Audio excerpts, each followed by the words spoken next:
This is part two of Facts for Shareholders of the Watchtower Bible and Tract Society. This is written by the Bible students and copyrighted by the Watchtower Society, November 15th, 1917. And previously, the first video, we talked about the channel of communication from God. This time, as to the seventh volume, here the Bible students reveal truth to the reader. They say, do you know that the seventh volume is not the posthumous work of Pastor Russell? For it does not present anything that Brother Russell prepared beforehand, which was published after his death for the first time. Do you know that the seventh volume is a misfit penny so far as the parable of the penny is concerned? Do you know that many of the strongest advocates of the seventh volume are those who have never read the book?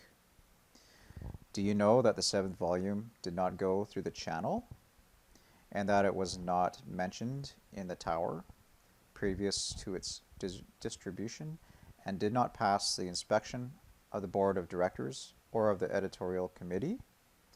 Do you know that the publishing of volume 7 was an expediency to forestall any others who might publish one, not because of any new light, and that Brother Rutherford, before his election, in recommending that it be published, said that because of the long desire of the Friends for it, anyone who published one could get from $40,000 to $50,000 out of the Friends, and to forestall this, without the knowledge of the directors or the editorial committee, the volume was prepared and issued. Do you know that in March, Brother Woodworth prophesied to Brother Ritchie that Volume 7 would be published in October, and that it would immediately bring great persecution to the saints, but that for special reasons Brother Rutherford hurried it out in July, and it has not yet brought the predicted persecutions? Do you know that Volume 7 prophesied that the war would cease on about October 1st, but that the war is more severe than ever? Do you know that the interpretation of the Song of Solomon in Volume 7 is not the posthumous work of Brother Russell, but was written by Brother Woodworth and sent to Brother Russell several years ago, and that he laid it away, and it was found and returned to Brother Woodworth at his request after Brother Russell's death? Do you know that Volume 7, page 58, states that Brother Russell was seen to stand in one position all night in prayer, whereas in the Bethel dining room on 2 occasions he very plainly said he had never prayed all night, nor over half an hour at a time, and that he did not see how anyone could do so without ignoring the Lord's injunction to avoid vain repetitions? Do you know that page 229, volume 7, teaches that Brothers Woodworth and Fisher trod the winepress at Scranton, but that Brother Rutherford now urged the Friends to use volume 7 to gather the clusters of the vine of the earth after the winepress has been trodden? Do you know that volume 7, page 230, sets forth an assumed proof of the divine origin of the book, and that it is based upon the distance from Scranton to Bethel, but that the 1200 furlongs is an error found in only one obscure MS, and rejected by all scholars, and none of the work was done at the imaginary point between the author's homes, and that none of the mail travels the route selected by Brother Woodworth to make the distance agree, but it goes over the Brooklyn Bridge to the Brooklyn Post Office, 5/8 of a mile beyond Bethel, and is carried back to that place, and that it is very improbable that any portion of the manuscript came that way unless Brother Rutherford or Woodworth specially brought a portion to make guesses fit. Do you know that the author of the 6 volumes of Studies in the Scriptures, Brother Russell, was the editor of the Watchtower? Do you think it proper for the president of the society to permit and encourage two outside brethren to write the book and then for him to secretly issue it without the knowledge of the society and the directors and without the knowledge or participation in writing or correcting of the volume by the editors of the Watchtower? Do you think that if, as Brother Rutherford claims, the Watchtower Society has been used by the Lord as the channel for business matters for the harvest work under Brother Russell as the Lord's servant, that the seventh volume should be copyrighted in the name of the People's Pulpit Association instead of the Watchtower Society? Do you know that the money for the seventh volume did not come from the Watchtower Society, but was diverted from it to the direct issuance of the volume without the knowledge of the directors or editors of the Tower, and that therefore the volume has not been issued as stated under the patronage or copyright or order of the Society, and is not therefore a product of such channel?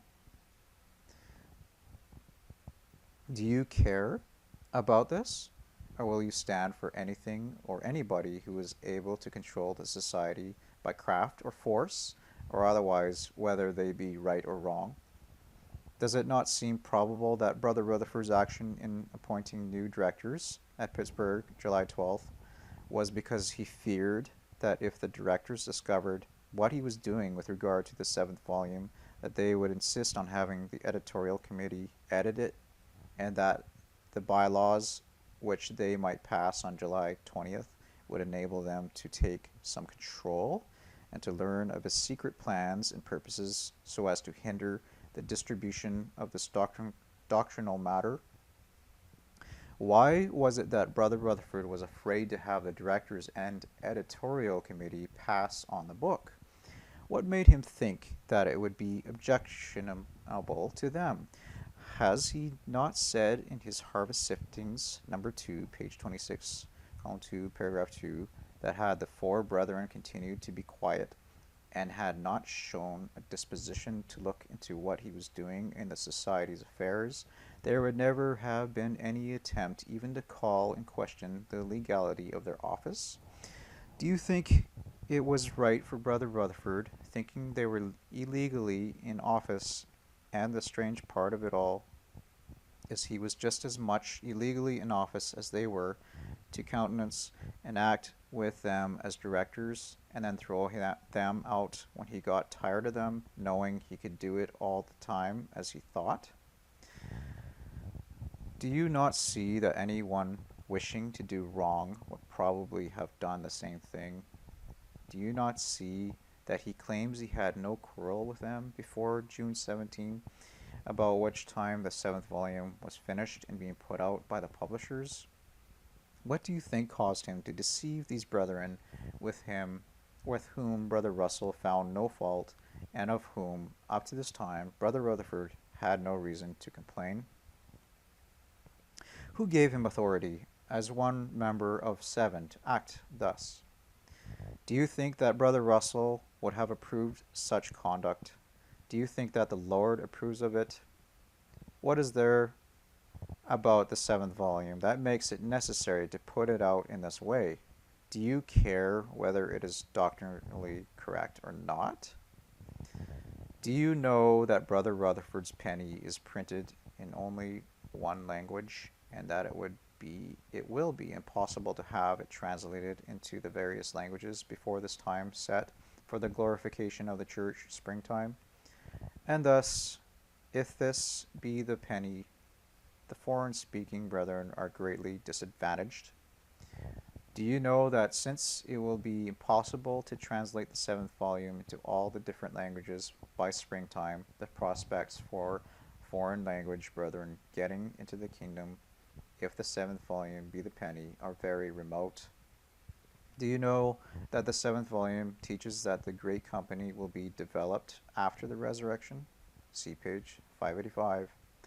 Do you know that Brother Russell always set forth the fact that the truths recorded in the Revelation are not for the world, nor for nominal Christians, but for the church, the body of Christ, the saintly ones, the church of the firstborns, which are written in heaven? See forward, page 3, top of page, Battle of Armageddon. Do you know that Brother Russell never resorted to the method that if you do not get out and sell one of his volumes, you will not get into the kingdom, as some have done respecting the 7th volume? So here is your Watchtower Society and the truth of the 7th volume.